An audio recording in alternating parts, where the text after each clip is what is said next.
How much would you pay to keep your pet healthy? What if the costs kept rising and you had fewer and fewer choices for care? Today, we're diving into the controversial topic of corporatization of veterinary clinics and its effect on pet owners' wallets. This podcast is inspired by the recent documentary produced by the Fifth Estate, which is called Inside the Corporate Battle Over Your Pet's Health, which, by the way, you can watch here on YouTube, so make sure to check it out later. We will include the link in our description down below as a reference. Welcome to The Woofie Show, the ultimate dog lover's digest. Meet your hosts, Brian and Magda, two dog lovers ready to help you be the best dog parent, unravel the mysteries of canine behavior, and keep you updated on the latest trends in the dog world. This podcast has something for everyone. Get ready for heartwarming stories, expert advice, and a lot of laughs. To start it all off, I guess we'll ask, what is corporatization? Well, funny that you ask. Yeah. I guess for the viewers that don't know. For the viewers that don't know, and so listeners. in the context of what is happening right now with the independent vet clinics, what it means is that these independent vet clinics are being bought out by larger entities. Okay. So I'm just going to read this out here because I've got some statistics. So before 2010, almost all veterinary clinics in Canada were owned by the vet you visited. Today, more than half of emergency and specialty hospitals and more than 20% of all clinics are owned by 6 corporations, which is crazy. Well, yeah, what, 15 years ago? Yes. And so I guess those stats, they are based in Canada, I believe. Yes. I think the UK, it's actually worse than that. And the US, I'm not too sure what the numbers are, but I imagine. I feel like UK is the worst, and then it's US, and then it's Canada. So this is why this has arisen recently, because the numbers are like growing substantially, and we are starting to notice that now. Yeah, what's going on? So just to like tell people that the main 3 in Canada, especially corporations that are buying out all these independent clinics, there are Vet Strategy, VCA, and NVA, and between them, they own more than 600 clinics, and this number keeps rising. And that's in year. Canada. And like you said, I think most of these companies exist in the US and or the UK. I know VCA exists in the US, so I imagine it's probably worse down there, which is crazy. Like, that's just insane to those 3. I mean, there are some more, but those 3 are the main ones, which is... And like, you just don't think about it, people don't know that this is happening. And the reason why they don't know that this is happening is because these big entities are buying out these small independent clinics, and they leave all the marketing the same, because they have realized that if they leave all the marketing the same, they will actually have higher sales if they will mislead the customers that nothing has changed. We are still a small independent clinic. Yeah. It's not very well showcased that, hey, this clinic is bought out by this big entity. Yeah, there's no sign on the door, unless it's VCA, which they're all branded and everybody knows that, and that's fine. But yeah, some of the other ones, you don't realize the vet you've gone to for years and years could have all of a sudden been bought by one of these corporations. And I mean, things might not have changed too much, or like they're so subtle you wouldn't even notice. And that's how they get you sometimes, Yeah, which brings us to our own story of how we were watching the documentary, and we were very curious about our own vet and whether they have corporatized, because we have personally noticed some changes and some weird things happening in our vet, in our own clinic. Yeah, just really which quickly. Has been owned by the vet. No, so I want to say really quickly the reason why we wanted to look this up. So one of the private vet clinics they interviewed is based in Calgary, where we live. And they brought up a map of Calgary, and they put like little dots of all the vet clinics. Yeah. And the ones that were red were owned by like corporations. And I remember I paused it and I was like, I think our vet, and because we have like rivers and stuff. I love that instead of like literally going on a website and checking, you literally tried to figure it out by the map. And so I opened the map and I was like, and so I had it beside me or like in my hand on my phone. And I was like, I think that's ours. So then we were like, let's go look it up. Yeah. And well, I guess you can continue the story. I just wanted to say how funny it was. I saw a map and I was like, I think that circle is our vet. Well, we started going to that vet in 2022. Yeah, when we got Maple. Yes. And things were great. We loved the vet. Everything was very small and like very customized to what we wanted. So it was very personalized. They were super open-minded about the fact that we want to feed our dogs raw. And they would listen to us when we had concerns in regards to, spaying too early or over-vaccinating and things like that. And we actually saw the doctor that owns the clinic, and a couple months later. Yeah, because it was the summer of 2022 was when we first went there with Maple. Yeah. It has been announced that the vet is retiring. Yeah, so at the end of the year, it was like December, because I got the email that was saying he was retiring. Which is like fair enough, but... we thought nothing of it. Yeah, we thought nothing of it. And then things kind of started decline in terms of like there was a huge turnover in the vets that work there, which was pretty strange to us. Yeah, because we started to see why different every ones. single time we go through this vet, we see a different vet. Like, I don't understand. But we still thought nothing of it, maybe, I don't know, they're having some problems. And we found out that our vet is actually owned by the vet strategy. And so I found out because I Googled it. Oh yeah, so you can go on these corporation websites and they have to list which vets they own. So we saw it, and then that's what was like, well, when? I wonder when they bought it. And we found a thing where they updated their privacy policy in end of October of 2022. And so the original owner announces retirement in December of that same year. Because that's when it was updated, and it showed the thing that it had the vet strategy. It had their contact details and all of that. And so we thought it was really funny. We're just like, maybe obviously it was all a plan and all of that, but it was interesting because like you said, it was something that we noticed then when we got Aspen and we wanted to go there again. They weren't as open up. They weren't as open to our recommendations or like, hey, we're looking for this vaccine or we're, thinking about this. And they were just like, kind of like, no, just straight up, not directly saying no, but they were trying to convince us that we shouldn't do what we have researched and we've learned from the breeder that we got her from and, important things. And they were just like, that's not the best thing for your dog. It's not a very open-minded approach to me. And like, in all honesty, like I respect vets so much. They obviously know what they're talking about. However, I also believe that I have a lot of knowledge on the breed of the dog that I got. So let's have a discussion rather than just talk down to me like I'm stupid, because I'm not. And so I guess that was like our story, which we might get into a bit more details later on. But for you guys watching, listening, might wondering, okay, cool. Maybe I go to a corporate vet. Maybe I don't. Maybe I do now. Check it out. What are the impacts? How does this affect you, us, whoever, as a dog parent, pet parent, I guess in general, you cats, doesn't matter. How would this kind of impact them? What are some ways that the corporatization of vet clinics, how does it impact us?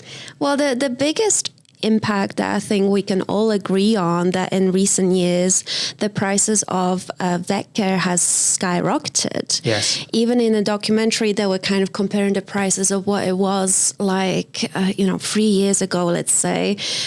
Pulling a tooth out on a dog would cost you about, $500. And now suddenly it's $1,500. So, we can all understand that inflation happens, of course, which in our lifetime, the inflation has been pretty steadily going up. And, it's never been like, hey, we're going to increase prices 3 times. So corporatization of vet clinics could be one of the main reasons why the prices have gone up so crazily. Yeah. And it's not because they, are a small company and they need every dollar to pay their staff. It's, you would think, oh, this giant company owns it. They have all this money. They should lower prices, but it's the opposite. Yeah. Because, so what happens is obviously these corporations, they call up many, many clinics in Canada. Apparently it happens on a daily basis where they, throw out numbers at vet clinics. Hey, we want to buy out your vet clinic for this and this amount of money. Apparently the numbers are pretty enticing, according to a documentary, which is probably why our vet has retired on a pretty good payout. But anyway, they basically pay a lot of money to invest in those clinics. So what happens then is, in order to satisfy their shareholders, they have to make that money back somehow. So this is why they're raising prices 3 times of what it's actually worth, probably, in order to make that investment back and to satisfy the shareholders. Hey, this is a good investment. We are doing well, and here are the results. Yeah. So that's kind of like one of the main ones is obviously just the cost, one of the impacts. I guess another impact that we can move on to is like the loss of power. We don't mean electricity power. We mean I guess control. You want to use the word control, the loss of control. So the person who started the vet owner or whatever like that, they will sell the company and they might still work there. Doesn't mean they're going to quit and retire and leave, but they'll still work there. But now they have very little control about what they can do, whether it's prices, whether it's what services they provide. Again, I know some provide more than others. What vendors they recommend. Yeah, I was going to say, what are they allowed to give? What are they not allowed to give? Yeah. And so it's kind of like now you have all of these higher up bosses, quote unquote, of people you have to, hey, am I allowed to do this kind of thing? And that's now a problem. If you need emergency care and they're like, well, I don't know if I can do this anymore. I don't know if I can offer this to you, because they might make the higher ups unhappy or it's not at their best interest. The profit now becomes the priority rather than, helping the pets. So that's kind of like that's a big one too. And it is. And it talks about that in the documentary. Even with price, the cost of things, back to the first point, and now they don't have any kind of wiggle room for it to help someone that maybe is struggling a little bit financially. Maybe they want to set up a payment plan. I don't know if vets have payment plans. I have no idea. Yeah, it's no longer in their control to be able to offer things like that to people. It's no longer in their control to offer personalized plans and really working with the person. It all becomes kind of standardized according to what the company has dictated down to this corporation. This vet clinic. Yeah, and again, that's huge. And so actually back to our example, we saw that. We wanted a specific vaccine for Aspen, our new Toller, because, duck Tollers have a autoimmune disease. So they have a pretty active immune system. So we didn't want to pump them full of more stuff. So she is vaccinated, but we wanted just one with a little bit less.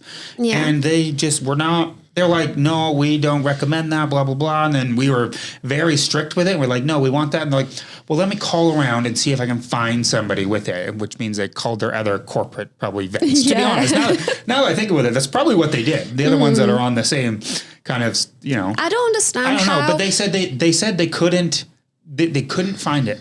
That's what we did. I called up a vet later on that day.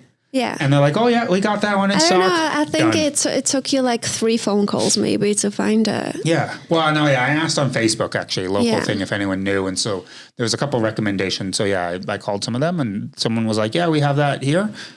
Awesome. Looks like we're coming there for the vaccine. And it's just that was not very hard. So now you just lied to me. As someone who's supposed to care for my dog, you've lied to me. About having a vaccine. Because I'm not asking for the craziest thing. I remember what she said. She said that she has called all over Calgary and she couldn't find it. Yeah. And it's like, did you? And so, and now that now it removes, the trust is gone. Yeah. And that's a problem. It's like, okay, your shareholders are going to be not happy because you've just lost the client. Well, yeah, maybe we're just a pain in the ass. Well, that could be it too. But all I'm saying is that we should really question our vets about everything. Like, ask questions whether, why are you recommending this to me? Yeah. Is it because you are getting incentives for recommending this product and this vaccine in particular? Is it because I'm part of the system? Is this why you're recommending this to me? Or is there like a legitimate reason, legitimate medical reason why I need this thing? Other than you are supposed to have it. Just that simple, And really like use your brain too. Yeah. But I mean, and again, it depends on where you get your dog from. Obviously, we got ours from a great breeder that, really helped educate us as well. And, and we even said we're struggling to find it. And it's like, okay, whatever, try some other things. But that was a big example for us as well of the loss of control, loss of power. And then I guess with the vaccines, we can move in the next point. Yeah, the next point kind of nicely flows into it. So what the documentary has enlightened us about that we didn't actually know is that these big corporations that are buying out the small clinics are actually making it increasingly difficult to be able to get medication from anywhere other than that vet. Yes. Which is pretty scary because it's, I'm going to give an example that we can all relate to. It's like Tylenol. Right. Okay. Imagine if the only place that you were able to get Tylenol from over-the-counter painkillers in case Tylenol doesn't exist in the UK or whatever, depending on where you're listening. Just like headache, paracetamol, whatever. ibuprofen. Imagine if that painkiller you were only able to get from your doctor by prescription, only from that place. Yeah. You were not able to go to Walmart and get this medication or to other pharmacy and get this medication. You are only able to get it from that doctor at a 30% markup price. That's what I was going to say. At whatever price they want to charge, because you don't have a choice. Yeah. And so with that's exactly what's happening, isn't it? Yeah.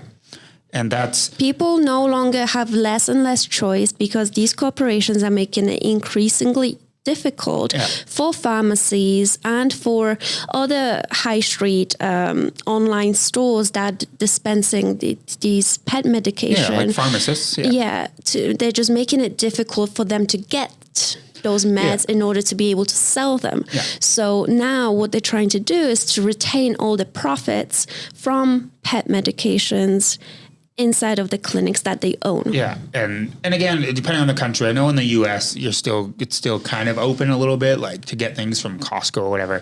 Canada is getting very hard. There are a few but they're struggling. They're struggling to get the medication from the suppliers. Yeah. Because the suppliers are partnering with the corporations to only work have out a little contract deal. with these clinics, so only veterinarians are able to get these medications. And is it right? Is it ethical? Like, you can answer that question for yourself.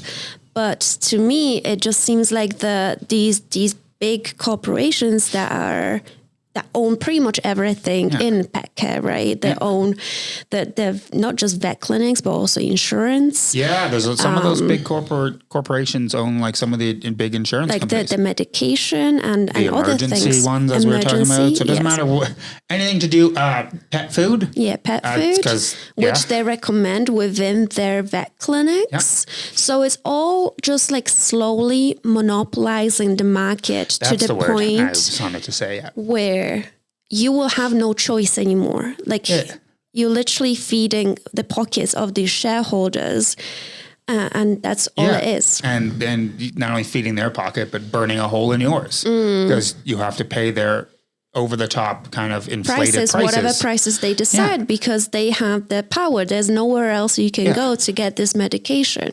Yeah. So that's a huge one. And then your dog can suffer, your dog can die because you are just not able to afford the medication off of other websites or pharmacies or wherever else. Yeah, exactly. You have to get it from that vet. And that's big. And I guess actually the next point kind of flows into it nicely with the medication. The next kind of impact is moving to more of like a assembly line kind of thing instead of personalized care of like, hey, you have this specific dog with these specific issues. Let's work on that instead of like, and this is where the whole thing with medication, it's like, you got a puppy, and this is what everyone knows. So here's a prime example. And it kind of like really kind of bothers me, like deep down when I put it in this kind of way. You get your puppy at 8 or 10 weeks old, or 6 if it's, the wrong place. But what's the first thing you have to do, or even the shelter? What's the first thing you have to do when you get a dog within like a couple days, within like 48 hours? See a vet. And guess what? So you go to that vet, you are now in their system, and not just like in their computer system, but in their like life cycle system. Yeah. So you get a puppy, you will go and you will get your first set of vaccines. Because people don't question. Yeah. So, and then you'll come back 2 to 4 weeks later, get the second set of vaccines. 2 to 4 weeks, third set of vaccines. And now you have to get the vaccines, people. and then maybe at the same time, you're going to also get the rabies vaccine. Or if you're a little bit more educated, like, you know what, I'm going to wait till 6 months, like you can do. Yeah. Then you come at 6 months, then you get the rabies vaccine.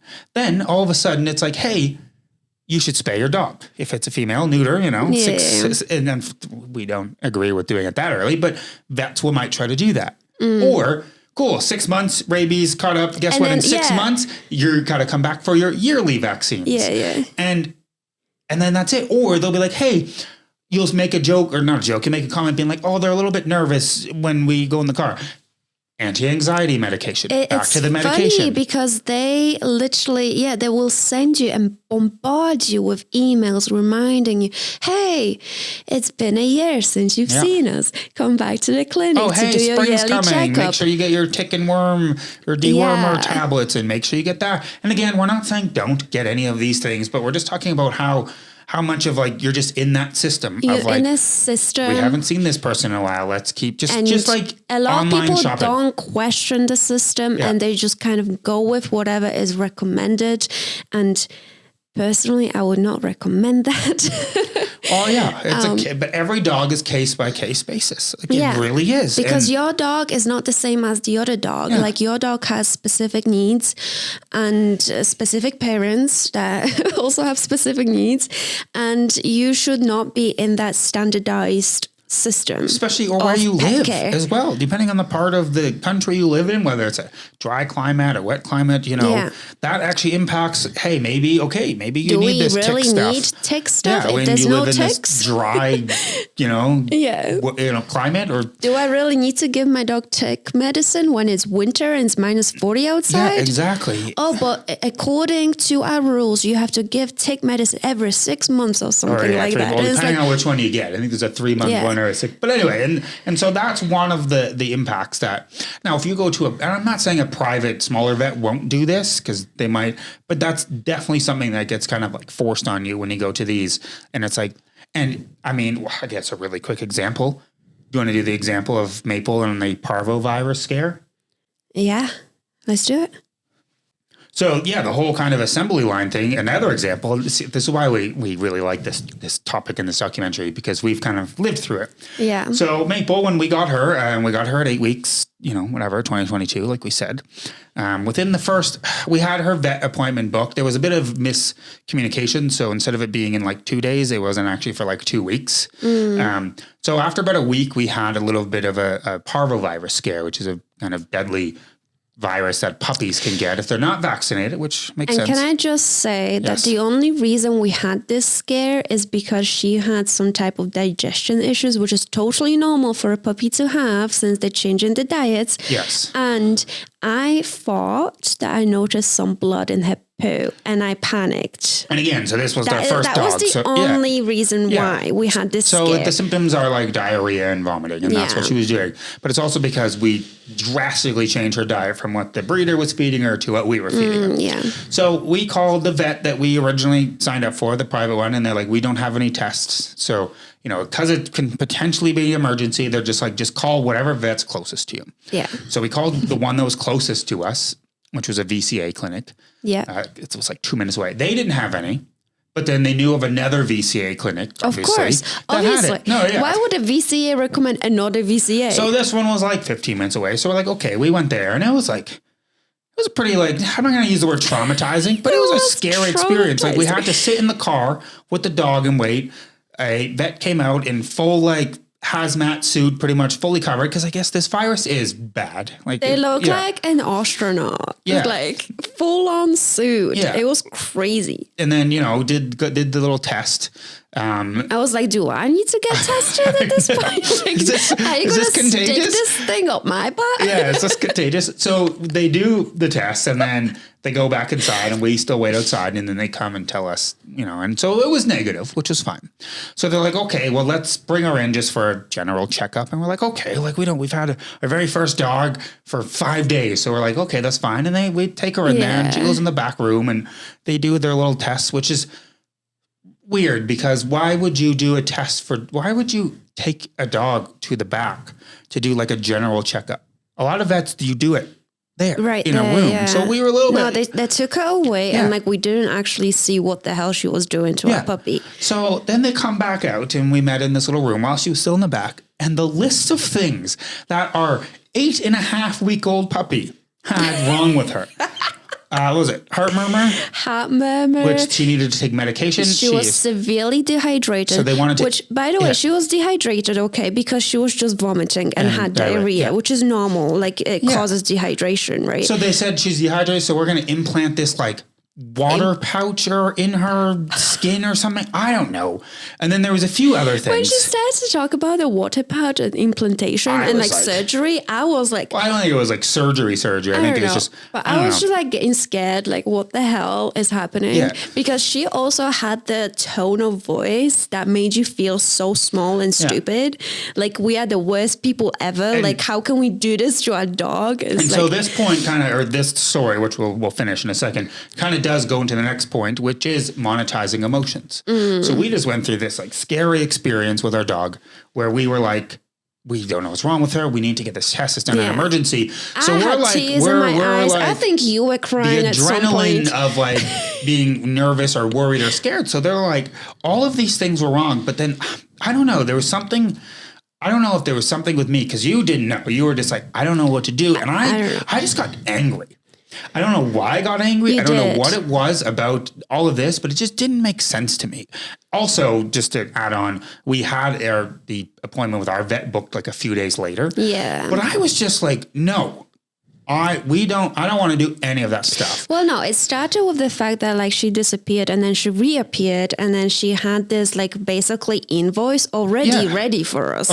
She was like already like ready to take a payment at this point. Yeah. And I'm like, I don't know what the hell's happening. Before we even agreed to like this one, not this one, She was like, yeah, heart surgery. I don't know. At that point, I would have like agreed to anything. Because you're so like worked up. I mean, especially as whether it's a new pet or one you've had a very long time. It's no different than a dog or cat. Well, a dog, it's a dog podcast that's been in your life for 10, 15 years. Like you are emotionally attached to that thing. So you're like, whatever it takes to save them. Yeah, but like it was like $2,000 plus like this one little test that was meant to cost, I don't know, $50. Yeah. Suddenly it appeared to be $2,000. So, and I'm like, so that goes also the monetizing emotions and then also the assembly line thing of like, they want to get us right from the start.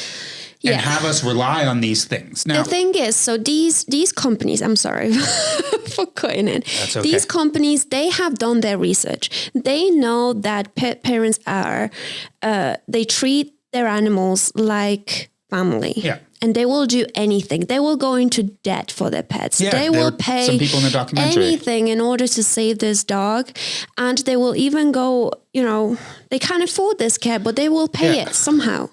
Yeah. And they are literally like extorting you. Yeah, and so actually, to sum this like story up is, so we disagreed. I said no to all of these things. She was not very happy, and then what also happened is, so she thought the first VCA clinic we called was our actual vet clinic, like our normal one. So they're like, okay, we will send off the documents to the VCA, whatever it was called. I don't know the location. Yeah. And then I was like, oh no, that's not actually our vet. That's just who we called. Our vet is this private one. And it was the same thing. Like their reaction was like, oh, and whether or not they sent off the documentation, I have no idea, but it was just more of like oh, you aren't with our chain, then like get out kind of thing. Like you're not in our system. Yeah. And again, not their computer system, but their assembly line system. And but that's the thing. People, I'm not going to say, I will say fall for it actually, because you just don't know. Where now if they were able to sell you all of these things on day 5, what can they sell you throughout the life? Because now you trust them. And it's just like, it like makes me angry. Yeah. Like when we tell the story, but what's and funny I get so angry. is that this doctor, this vet at VCA has told us that our dog has a heart murmur. Yeah. Now we went to our other vet, our a few days normal later, vet. Few days later, honestly, they did a full checkup on her. Not mentioned a heart murmur. Not mentioned the dehydration. Not nothing. mentioned nothing. She was good health. She was perfect. So how come at VCA, couple days earlier, it would have cost me $2,000, right? To get them on medication that could have now just affected them their whole life. And now suddenly 3 days later, she's fine. Yeah. And then I mentioned it afterwards. Oh, by the way, the doctor a couple of days ago when we had the test done, because they knew we had to us, go somewhere for pilot test because we called them first. So. They told us that she has a heart murmur, and they started laughing. Yeah. Like, what heart murmur? Yeah. I can't hear anything. And this She's was at the fine. time when our vet was privately owned, by the way, just to throw. Now, we're not saying they won't laugh at this time. We don't know what they do because this situation hasn't happened. But I'm just that's saying the point that was of the second opinion of and the- it was so different. Yeah, and so that's the kind of point of the kind of monetizing emotions So and then the assembly line. people really need to be careful because they can get taken advantage of. Yeah. And it's not necessarily being taken advantage of by the vet themselves. Yeah. It's being taken advantage by these big corporations. By the bottom line and the, Because exactly. they put profits before pets. That's all it is. And I guess we're doing good the way we're exploiting this. It really nicely leads in the next one. And so just as you said, it might not be the vet themselves trying to do this. And I guess that's where we can lead into another impact. And this is not necessarily on you as a pet parent, but on future vets. Yeah, like we have to talk about like what impact those corporations have on like the future of these people that go to a vet school, and they obviously don't go to a vet school in order to make a lot of dollar. Yeah. You go to a vet school because you love animals and you want to save all the animals and you want to take care of them. Now, suddenly you enter the job market and you realize that you are going to work for this big corporation where you have very little autonomy, whether you can save this animal or not, because the price tag is the barrier that stands between you. As a vet, they're not saving animals because they are, at the end of the day. But they could do so much more if they had the control, which they don't, The thing is, like, so the reason why, I guess to just say, vets nowadays have an increased amount of stress leave and sick leave, and also the suicide rates within vet professionals have skyrocketed too. And the reason for it is because they know they can save the animals if they had the choice to. Well, and the pressure However, and they are so pressurized from these corporations in order to pump out, have results and, have good financials and things like that. That becomes more important now than saving that animal's life. And this is the ethical problem that they're facing. And this is why they have such a, the mental health has declined so much. It's happening in so many industries as well. But when you think of vet, you're like, oh no, they're just passionate, and they are. But then they're like attached to strings. They're passionate, but they have to be careful about what they can and cannot do, or what they can say. Yeah, it's like the one with the vaccine. Like they realistically could say, we don't have it, but call around. Just like the when our vet was not privatized, when they were privatized, they didn't have the parvovirus, but they said, call around. It doesn't matter. Find it right away. It doesn't matter where you go. They were allowed to say that, not let me find it for you to keep you in our system. Which corporation I need to call, which, the clinic I need to call that also belongs to the vet strategy that I can find out, you know what I mean? To retain the profits within that corporation rather than going elsewhere. And so, they don't have that. And I understand it would be it'd have to be like a thing on the side, like as you're leaving, they'll sneak out the back door and hand you, in the movies, and they hand you a slip of paper, like, I'll lose my job if I get caught giving you this file on this, criminal. Like that's kind of like, that's what it feels like. It has to be. They don't do that, but that's like, if they could, that's what they would do. I literally cannot imagine being a vet nowadays. Like, I can sympathize with them so much, because imagine being in the room with a family who has a dog that, for instance, I don't know, has seizures, has something that will cost a lot of money to save them. Imagine sitting in that room and telling that family, hey, I can't save your animal because it will cost you a mortgage on a house. And it might, though, and like whether or not, and I guess just to say, like, it does cost a lot of money for certain procedures, whether it's a private vet but when they don't even have that like room to work with them, or even offer an alternative. That's the other thing. It's like, you know what, it's going to cost this much. If you can't afford it, maybe there's this other thing we can do just to help prolong their life a little bit for you. You know what I mean? Instead of and that's what some people might choose to do, instead of being like, oh, you can't do this? Okay, well, you can pay to euthanize your dog, which also, speaking on that was actually another point in the documentary is, I think it was called financial euthanasia. Euthanasia, yeah. So that's what people are doing because they cannot afford to pay to whatever surgery, whatever it is. So they're having to be like, I can't afford this, so let's now pay, so you have to like euthanize the dog instead. And it's like, just sad. Just sad.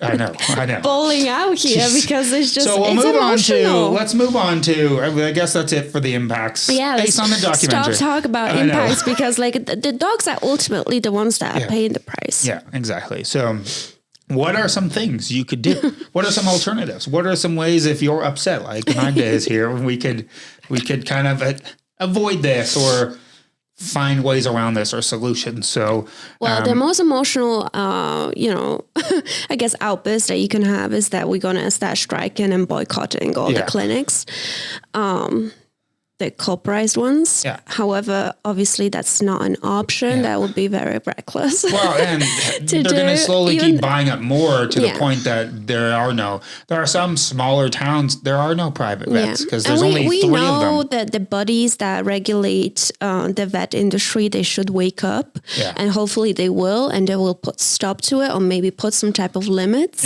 on how many vet clinics can be corporatized. Yeah. So hopefully that will happen in the future. But in the meantime, I think the best thing for us to do is just accept how things are going and basically adapt to this new way of living. And adapt in the sense of, cool, you might have to go to one of these vets, but understand that, okay, this is what they're trying to do. Yeah, that is their question them. And at the end of the day, you make the decision. You as a pet parent can say no. You cannot agree, like they're not allowed to do anything without your consent. Yeah. And so you have to learn, and they will belittle you. They will try to make you feel bad. And that's why this podcast exists and this YouTube channel, if you're watching this on YouTube. Talking about consent. Yes. Finish your point. Well, no, and be educated. That was kind of the point. It's like, don't just come in there and be like, no, like take the time to learn and understand and be educated. So you can ask questions. And if they're really like not budging, then you're like, you know what, screw you kind of thing. Always make it clear when you go to the vet that they need to get your consent before they do anything. Because there has been reports in the media that people have gone to the vet, they've taken them out the back and they performed things on that animal, allegedly, and then just presented the pet parent with the bill and they had to pay it. And they never consented to what has been done or hasn't been done on that animal. So, it's that thin line because it's like, what if you said no, they won't give you your pet back?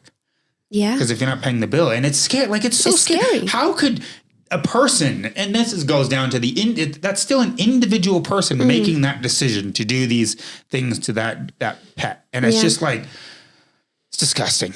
It's just disgusting. Like, oh my, if I ever met a vet professional that did that, I I don't know. How is this like legal or allowed? Like personally, if that happened to me, like we would be going to court. Oh yeah. So, but anyways, back to, jeez, nothing around I can throw right now. Okay. Rage. We have a stuffed animal here. We should just, this is our emotional support, Stuffy. Yeah. Just when we're getting really frustrated talking about certain things, we're sad. You either squeeze it or cuddle it. So that's not why that's there, but actually that's a good idea. Yeah. You need some love. But yeah, adapt. That's the biggest thing is just. And just be aware that, well, listen to his podcast and obviously be aware that this is what is slowly creeping up on people. And as long as you are aware, you will be able to make better choices, I think. And then, and so with those better choices comes another point is don't go to the vet for everything. Yeah, don't like panic, absolutely don't everything.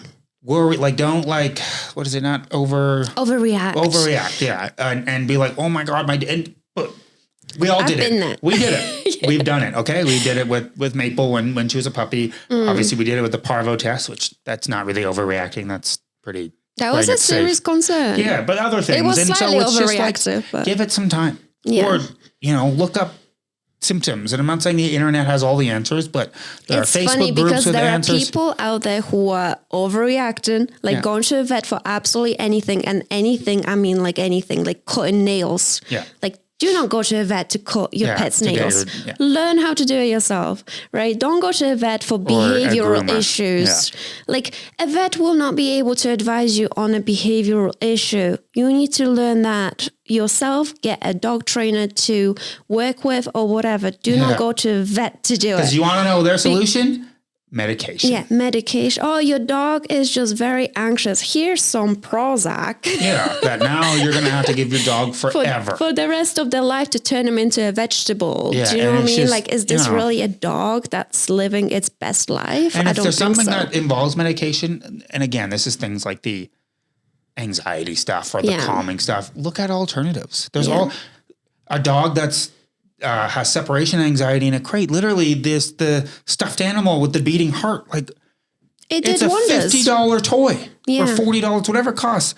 That little thing solved all of our problems. Like from personal experience, that little toy solved all of our problems. Yeah, we did not have to give.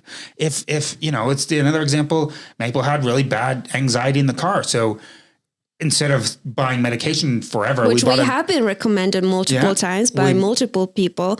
Oh, maybe give her anti-anxiety meds. And so we try different things, and we crate her in the car, and with just like random crates, and we thought about something else, and we just thought, I'm like, oh well, the crate moves because it's light plastic. The gate, the front door vibrates. So we bought a very expensive, heavy-duty, crash-proof car crate that like doesn't make a sound. It doesn't move, and she's fine. She used to because she used to shed and pant and like the stress. I mean, she's still like, well, I don't want to go in the car. But she's not like a huge She went from, being 90% stressed to maybe 30%. And we just try different things. It's just like figuring out what will work. Yeah. Like what is the problem? What is like the core issue? And what are some other multiple solutions? Yeah. And try them out. And I guess the next point. You don't need to go to a vet for that, right? The next point is, which is this perfect, is advocate for your own dog. It's your dog. It's your life. If you don't want to be feeding your dog medication and hiding it in hot dogs and treats for every day forever, see if there's alternatives. I don't understand why are people so open and so want to jump into the medication for the dog, but they won't do the same for the kid. If it was a child and they had behavioral issue, you wouldn't pump them with medication. You would work on it. You would get people and specialists to work. That's a great example.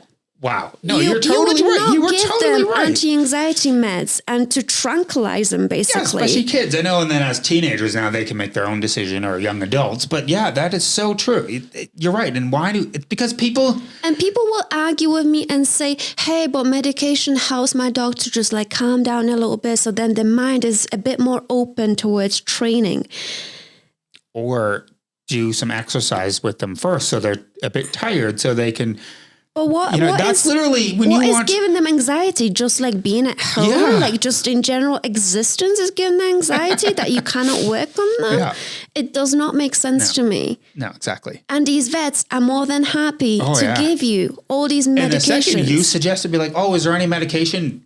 Cha-ching. That's what they see. Yeah. Just, or that's what they hear when you say that. And it's like. And people don't understand yet what type of side effects these medication can have on your dog because there's not enough research. We've never, ever in a history of dog ownership have been given dogs so many anti-anxiety medications, calming medications, and all of that stuff. And there might be studies that exist now, but they have to be long-term studies. So we might not see any results for years and years to come. So you don't know if these things cause underlying heart problems, cancers, and things like that. So we need to be very, very careful what we give to our dogs. And so do your research. That's literally the next point. And if you're not comfortable with whatever the vet is prescribing, you can always say no. Yeah.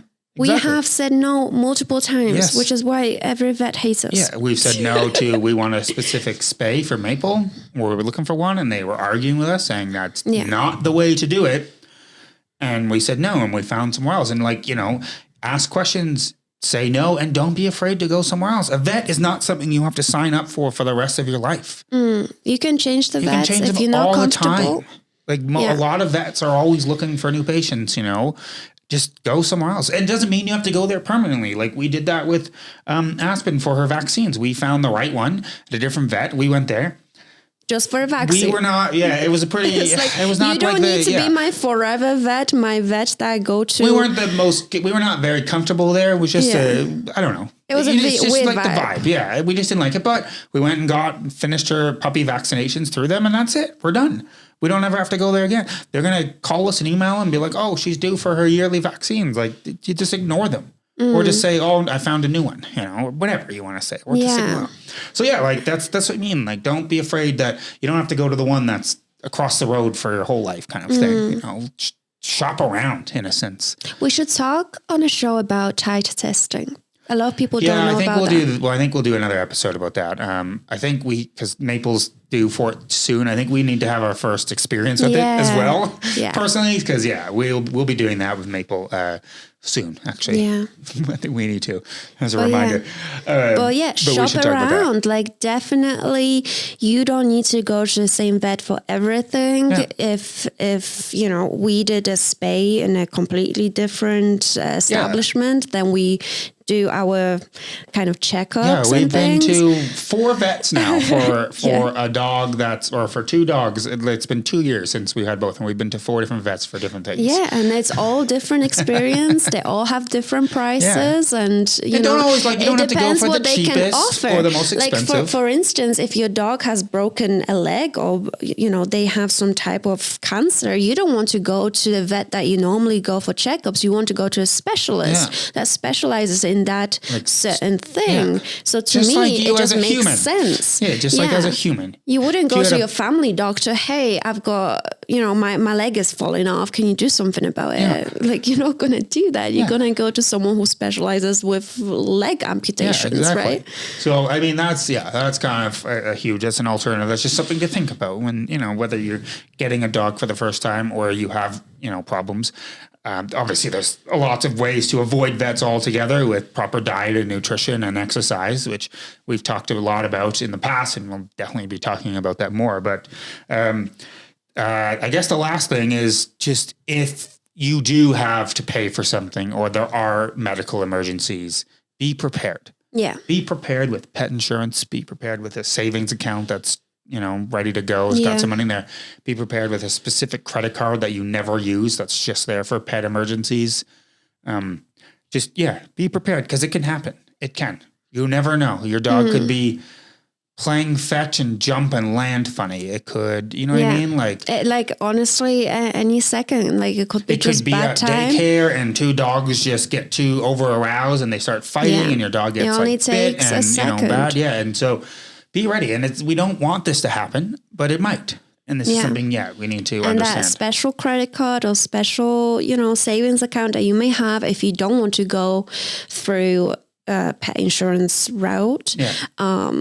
make sure that it's specifically dedicated for those medical emergencies, medical needs. So then you know for sure that if something happens, you are covered. Yeah, don't use it for the checkups or the vaccines or the whatever, try to keep it for that emergency. Like we all know dogs are expensive. We always say on this podcast, we keep talking about it, that you need to be prepared, that dogs do cost money, and especially vets, like it's such a huge expense. And if you can't afford it, we always say, don't get a dog. Like maybe this is just dog ownership is not for you. At this time in your life. Yeah. However, I also believe that obviously the vet prices nowadays have gone through the roof, and people are what you taking could afford advantage 5 of. years ago, you might not be able to afford now. So you just need to be a little bit more aware of what the prices of vet bills are nowadays. That, unfortunately, the pulling the tooth, for instance, has gone, 3 times the price over the couple of years. And it's just something as a responsible pet parent you need to be aware of. Yeah. And again, you hope you don't have to, but you never know with your dog. You never know if you're going to have There's literally nothing we can do. No, there isn't. Prices are what they are. They are a result of corporations. And a little bit of inflation. Obviously, this is just how things are going, and we have to be prepared. There's literally no sympathy here. Yeah, it's very true. You're exactly right. Yeah, like some people can't afford it, especially when you have a multiple dog household or if you're on a low income. But this is why you need to really think, is dog ownership for you? Can I afford this if something happens? Exactly. And period. Question mark, whatever the way to end that sentence. But so I think that kind of wraps up. Like I said, this is a newer documentary. There's lots of articles actually all over the internet now about this, which is also why we wanted to give our input on it, because it's a story that's kind of exploded in the media, which is great, which is good news that people are starting to become aware. If you have any experiences, actually, if you want to let us know if you've had any bad experiences or even good experience with vets, whether it's a private one or not, we would love to hear, just like how we've had some our own experience. We would love to hear yours, so you can leave them in the comments below. And I believe that's it. Is there anything else you want to add on this topic? I think that's it. So thank you for watching. Thank you for listening, and we'll see you in the next one. Bye for now.